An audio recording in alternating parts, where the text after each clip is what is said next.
Hello friends, welcome to विज्ञान तक। Friends, यह कक्षा 12 का बायोलॉजी का क्लास चल रहा है। अध्याय नंबर है 1 और अध्याय का नाम है जीवों में जनन। फ्रेंड्स, मैं इस चैप्टर का आज क्वेश्चन आंसर कराने वाला हूँ। मैंने इस चैप्टर का क्वेश्चन आंसर का पार्ट 1 यानी पहला वीडियो बना दिया है। साथ ही मैंने क्लास 12th के लेसन 1 से लेकर लेसन 16 तक के टोटल ऑब्जेक्टिव्स का क्वेश्चन आंसर बना दिया है। अगर आपने वो सभी वीडियो नहीं देखा है तो ऊपर आप यहाँ आई बटन पे लिंक है, वहां से जा करके आप उन्हें देख सकते हैं ताकि आपकी तैयारी बेहतर हो सके। तो चलिए बिना किसी देरी के इस वीडियो को शुरू करते हैं। तो जैसा कि मैंने बताया, इस सीरीज के पहले पार्ट में मैंने लेसन 1 का क्वेश्चन नंबर 1 से लेकर क्वेश्चन नंबर 8 तक का आंसर बता दिया था। आज मैं आपको प्रश्न संख्या 9 से आगे का आंसर बताऊंगा। तो चलिए जानते हैं। अपनी जटिलता के बावजूद बड़े जीवों ने लैंगिक प्रजनन क्यों चुना या क्यों पाया है? प्रश्न यही है, आपको बताना है कि बड़े जीव तो ऐसे ही बहुत जटिल होते हैं, इसके बावजूद वो इतना कठिन लैंगिक जनन को क्यों चुने हैं? क्यों नहीं उनमें अलैंगिक जनन होता है? तो चलिए आंसर जानते हैं। लैंगिक प्रजनन जटिल और धीमी गति के होने के बावजूद अनेक रूप में उत्तम है। ठीक है, लैंगिक जनन भले ही धीमी होती हो, जटिल हो, लेकिन ये इसके कई सारे फायदे हैं। इस प्रकार के जनन के दौरान गुणसूत्रों का विनिमय होने से नए लक्षण विकसित हो जाते हैं जो पीढ़ी दर पीढ़ी स्थानांतरित होते रहते हैं। गुणसूत्रों के आदान प्रदान से विभिन्नताएं भी उत्पन्न होती है जो जैव विकास में सहायक होती है।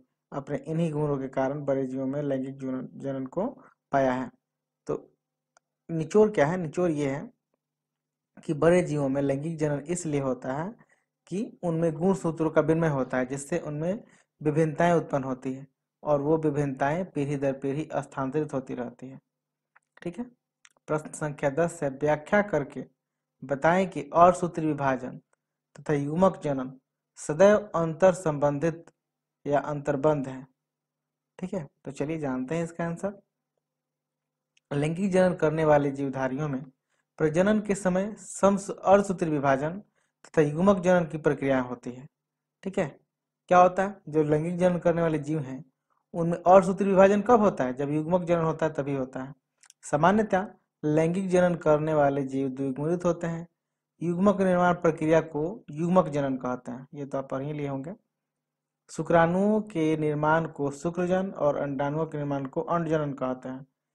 इनका निर्माण क्रमशः नर तथा मादा जनदों से होता है, यानी जनकों से होता है। यहाँ पे युग्मकों में गुणसूत्रों की संख्या आधी रह जाती है, अर्थात युग्मक अगुणित होता है।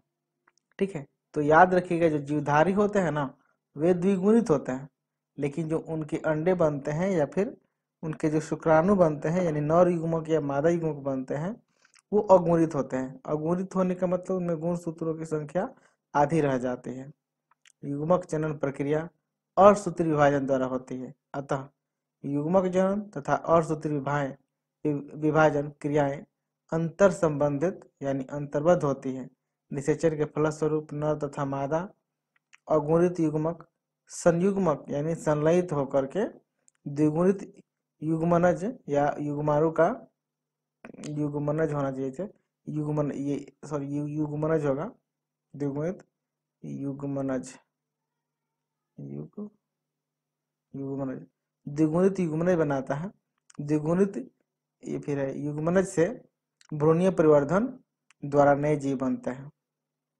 ठीक है, तो मेन बात आपको क्या याद रखना है कि जो जीव होते हैं ना वे द्विगुणित होते हैं, उनमें अर्धसूत्री विभाजन द्वारा लैंगिक जनन होता है, अर्धसूत्री विभाजन द्वारा युग्मक जनन होता है। युग्मक जनन किसे कहते हैं?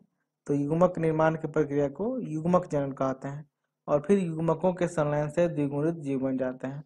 अतः हम कह सकते हैं कि अर्धसूत्री विभाजन तथा लैंगिक जनन अंतर संबंधित हैं। प्रश्न संख्या 11, प्रत्येक पुष्पी पादप के भाग को पहचानिए तथा लिखिए कि वह अगुणित है यानी एन है या द्विगुणित है। ठीक है, तो देखिए आपको बताना है ये अंडाशय है, परागकोश है, अंडा या फिर डिंब जिसे कहते हैं, पराग यानी परागकण, नर युग्मक वही होता है युग्मनज। इनके बारे में बताना है कि ये द्विगुणित है कि अगुणित है। तो देखिए ये मान लीजिए कि पुष्प का संरचना है, तो ये आप तो इसको पहचान सकते हैं, ये क्या है, पराग कोश है। यहाँ पे जो दिखाया गया इंग्लिश में, मैं हिंदी बता दे रहा हूँ, ये पुतंतु है, ये वाला है जो, ये है स्टाइल यानी वर्तिका, ये है ओवरी यानी अंडाशय, ये है बाह्य दलपुंज, और ये है पंखुड़ी, और ये है लास्ट में वर्तिका स्टिग्मा। अब ये बताना है कि ये अगुणित है कि द्विगुणित। तो देखिए अगुणित केवल अंडा यानी अंड या परागकण होते हैं, बाकी जितने होते हैं सभी द्विगुणित होते हैं। देखिए अंडाशय द्विगुणित होगा, परागकोश ये भी द्विगुणित होगा, अंडा या डिंब ये मैंने बताया ये क्या होगा, अगुणित होगा, परागकण ये अगुणित होगा। फिर नर युग्मक परागकण ही होता है तो ये भी अगुणित होगा, युग्मनज द्विगुणित होता है। ठीक है, आगे जानते हैं। बाह्य निषेचन की व्याख्या कीजिए, इसके नुकसान बताइए। तो चलिए सबसे पहले जानते हैं बाह्य निषेचन कहते किसे हैं। तो बाह्य निषेचन यानी एक्सटर्नल फर्टिलाइजेशन। देखिए शुक्राणु यानी नर युग्मक तथा अंड यानी मादा युग्मक के संयुग्मन या संलयन को निषेचन कहते हैं। याद रखिएगा, नर युग्मक ऐसे याद रखिएगा आप, नर युग्मक तथा मादा युग्मक के संलयन को निषेचन कहते हैं। इसके फलस्वरूप द्विगुणित युग्मनज बनता है या युग्मनज का निर्माण होता है। अधिकांश शैवालों, मछलियों में और उभयचर प्राणियों में शुक्राणु यानी नर युग्मक तथा अंड यानी मादा युग्मक का संलयन शरीर से बाहर होता है। तो देखिए जो शैवाल है या फिर मछलियां हैं या फिर कुछ उभयचर हैं, उभयचर माने जो जल और स्थल दोनों पर रहते हैं, उनमें युग्मक जो होते हैं नर युग्मक और मादा युग्मक, उनका संलयन मतलब मिलना कहाँ होता है, शरीर के बाहर होता है। इसे बाह्य निषेचन कहते हैं। अब देखिए बाह्य निषेचन की हानियां क्या है। जीवधारियों को अत्यधिक संख्या में युग्मकों का निर्माण करना पड़ता है, जिससे निषेचन के अवसर बढ़ जाएं, अर्थात इनमें युग्मक संलयन के अवसर कम होते हैं। तो देखिए जिनमें बाह्य निषेचन होता है ना, उसमें अधिक संख्या में अंड भी बनाना पड़ता है और अधिक संख्या में शुक्राणु भी बनाना पड़ता है। इसलिए क्योंकि जल में उनके मिलने के चांस बहुत कम होते हैं, बहुत कम चांस होता है कि उनका संलयन हो। तो जो बाह्य निषेचन करने वाले जीव होते हैं उनमें युग्मक संलयन के कम अवसर होता है, इसलिए वे अधिक संख्या में नर युग्मक और मादा युग्मक उत्पन्न करते हैं तथा नर युग्मक और मादा युग्मक उत्पन्न करने में उनकी बहुत ज्यादा ऊर्जा नष्ट हो जाती है। अगला है कि संतति अधिक संख्या में उत्पन्न होती है। जो बाह्य निषेचन होता है ना, उसमें अधिक संख्या में संतति उत्पन्न हो जाती है। ऐसा इसलिए होता है कि लाखों अंडे बनते हैं, ठीक है, लाखों अंडे बनते हैं और लाखों नर युग्मक भी बनते हैं। अब लाखों अंडे और लाखों ये नर युग्मक और मादा युग्मक मिलेंगे तो बच्चे भी यानी अंडे भी लाखों की संख्या में होंगे। संतति शिकारियों द्वारा शिकार होने की स्थिति में गुजरती है। इसके फलस्वरूप इनकी उत्तरजीविता जोखिम पूर्ण होती है, अर्थात संतानें कम संख्या में जीवित रह पाती है। तो देखिए इसके कितने नुकसान है। जो बाह्य निषेचन करने वाले जीव हैं, जैसे मान लीजिए कि आप एग्जाम्पल ले लीजिए मेढक का ही, तो मेढक की जो मादा मेढक होती है, मेढक में जो मादा होती है वह लाखों अंडाणु उत्पन्न करती है। जो नर होता है वो लाखों शुक्राणु उत्पन्न करता है। ठीक है, तो ये अंडाणु और शुक्राणु दोनों मिलते हैं तो क्या बनता है, एक अंडा बनता है, उससे फिर जीव बनता है। अब सोचिए ये भी लाखों उत्पन्न कर रही है, नर भी लाखों उत्पन्न कर रहा है, और फिर दोनों के निषेचन से लाखों अंडे भी बन रहे हैं, लेकिन उन अंडों को मछलियां खा जा रही है या फिर कोई और जीव खा रहे हैं या फिर वो अंडे टूट जा रहे हैं। तो इसलिए भले ही वो ज्यादा युग्मक उत्पन्न करें, अंडे ज्यादा उत्पन्न करें, लेकिन वे जीवित सब नहीं रह पाते, बहुत कम ही संख्या में जीवित रह पाता है। ठीक है, प्रश्न संख्या 13, जू स्पोर यानी अलैंगिक चल बीजाणु तथा युग्मनज के बीच विभेद करें। तो ये तो काफी सिंपल सा है। देखिए अलैंगिक चल बीजाणु यानी जू स्पोर, यह नग्न चल कशाभिका युक्त संरचना है जो लैंगिक जनन की इकाई है। इसका निर्माण जनन कोशिका के जीव द्रव्य से सूत्री विभाजन द्वारा होता है।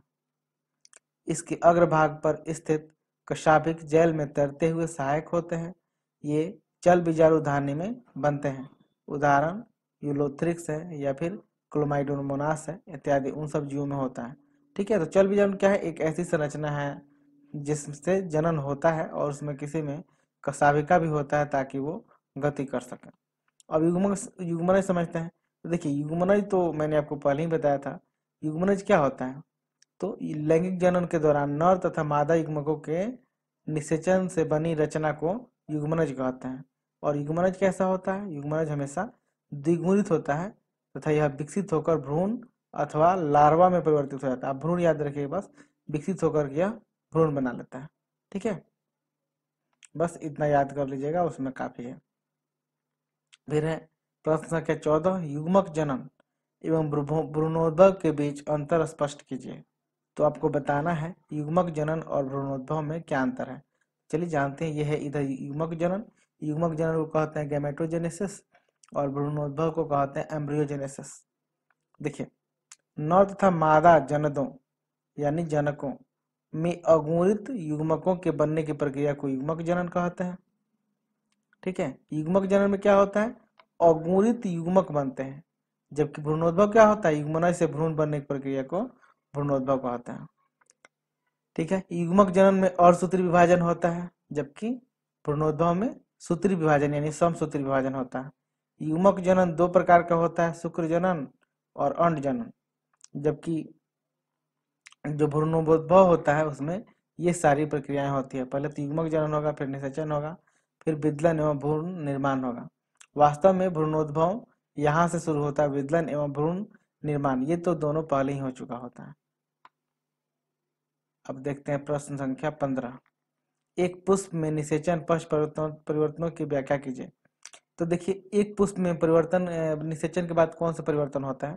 तो देखिए, निषेचन के बाद बाह्य ये के बाद बाह्य दल पुंज, पंखुड़ी तथा पराग कोश, ये पराग लिख दिया गया, पराग कोश है। ठीक है, पराग कोश मुरझाकर गिर जाते हैं।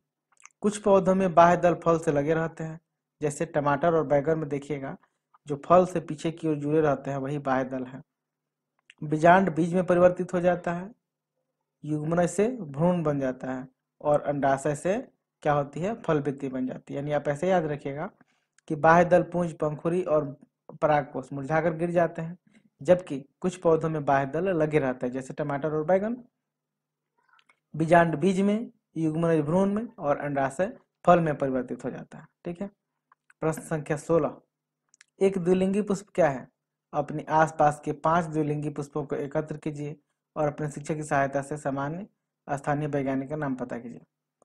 तो इसका आंसर आप जान लीजिए, हालांकि तो डिस्कस करना था कि द्विलिंगी पुष्प, जब पुष्प में पुमंग और जयांग दोनों होते हैं, यानी नर जननांग और मादा जननांग दोनों होते हैं, तो पुष्प द्विलिंगी कहलाता है। सामान्यतः समीपवर्ती क्षेत्रों में पाए जाने वाले द्विलिंगी पुष्प जैसे सरसों, मूली, टमाटर, सेम, ये सब है वो क्या है? सभी द्विलिंगी पुष्प हैं। इनका साइंटिफिक नाम है, सरसों को साइंटिफिक नाम है बेसिका कैम्पेस्ट्रिक्स और मूली का साइंटिफिक नेम है रेफेनस सैटाइवस। मटर का है पाइसम सटाइवम और सेम का है डॉलिकोस लवलव। ठीक है, वैसे ही अमलतास है जिसे केसिया फिस्टुला कहते हैं, गुलर है उसे हिबिस्कस रोजा सिनेंसिस कहते हैं। तो ये कुछ पुष्प के नाम थे। किसी भी कुकुरबिट पादप के कुछ पुष्पों की जांच कीजिए और पुंकेसरी स्त्रीकेसरी पुष्पों की पहचानने की कोशिश कीजिए। क्या आप अन्य एकलिंगी पौधों के नाम जानते हैं? तो देखिए, जो कुकुरबिट पादप होता है, कुकुरबिट पादप एक एकलिंगी पुष्प होते हैं। नर पुष्प में जयांग अनुपस्थित होता है। अब जाहिर सी बात है, जब नर पुष्प है तो उसमें जयांग तो होगा नहीं। पुष्प में 5 पुंकेसर होते हैं, ये प्रायः 2+2+1 के रूप में संयुक्त होता है। यानी कि कुल पुंकेसरों की संख्या कितनी होगी? 5। 2 एक साथ और एक अकेले रहता है। इनके परागकोश व्यावृत होते हैं, यानी ट्विस्टेड होते हैं, घूमे हुए होते हैं। मादा पुष्प में पुमंग अनुपस्थित रहता है। अंडाशय से विकसित सरल फल पेगो कहलाता है। जो मादा के अंडाशय से विकसित होता है फल, उसे क्या कहते हैं? पेपो कहते हैं, पेपो। और अन्य कुछ एकलिंगी पौधों के नाम है, जैसे मक्का है, खजूर है, पपीता है या फिर नारियल है। लास्ट प्रश्न है, अंड प्रजक प्राणियों की संतानों का उत्तर जीवन यानी सर्वाइवल सजीव प्राणियों की तुलना में अधिक जोखिम भरा क्यों होता है, व्याख्या कीजिए। तो इसके आंसर हम लोगों ने ऊपर भी देखा था, हालांकि फिर एक बार समझ लीजिए। सबसे पहले अंड प्रोजेक्ट जानते हैं। तो प्राणियों में निषेचित अंडे का विकास मादा शरीर के बाहर होता है। ये तो मैंने पिछले क्वेश्चन बताया था, एक दो क्वेश्चन पहले जो था, ये जान लीजिए। तो क्या होता है, जो अंड प्रोजेक्ट होते हैं उनमें अंडे का विकास कहाँ होता है, मादा शरीर से बाहर होता है। प्राणी के शरीर का विकास मादा शरीर से बाहर होता है। मादा कैल्शियम युक्त कवच से ढके अंडों को सुरक्षित स्थान पर निक्षेपित करती है। अंडों में भ्रूणीय विकास के फलस्वरूप शिशु का विकास होता है। शिशु निश्चित अवधि के पश्चात अंडे के स्फुटन के फलस्वरूप मुक्त हो जाता है। अब क्या करती है, जो मादा रहती है, जो अंडे देती है, वो अपने अंडे क्या करती है, अपने अंडे को कैल्शियम युक्त परत से ढक करके कहीं पे अंडे दे देती है। बाद में जब उसमें का अंदर शिशु वृद्धि करता है तो वह अंडे के स्फुटन के बाद यानी अंडे के फूटने के बाद बाहर निकल जाता है। अंड प्रोजेक्ट में बाह्य परिवर्धन होता है। यह पर्यावरणीय प्रतिकूल परिस्थितियों एवं शिकारी प्राणियों के से प्रभावित हो जाता है। अब देखिए, जब अंडे में परिवर्धन होता है, विकास होता है, तो मादा के शरीर से बाहर होता है, इसलिए वो प्रतिकूल परिस्थिति होगी, यानी खराब मौसम के कारण कुछ अंडे बर्बाद हो जाते हैं, या फिर कुछ अंडे शिकारियों के द्वारा नष्ट कर दिए जाते हैं। शिकारी मतलब जो अन्य जीव हैं उन अंडों को खा जाते हैं। तो हम ही लोग सोचिए, हम लोग कितने सारे अंडों को नष्ट कर देते हैं। इसके फलस्वरूप इन प्राणियों की उत्तरजीविता अधिक जोखिम युक्त होती है। तो जाहिर सी बात है, जब उनके अंडे हैं और अंडे को दूसरा कोई नष्ट कर देगा तो उनको जीवित रहने का चांस तो कम ही बचेगा। अंड प्रोजेक्ट प्राणियों को विकास के लिए कम समय मिलता है, अतः इन जीवों में आंतरिक परिपक्वता सजीव प्रोजेक्ट की तुलना में कम होती है। जैसे मत्स्य, उभयचर, सरीसृप और पक्षी वर्ग के प्राणी अंड प्रोजेक्ट होते हैं।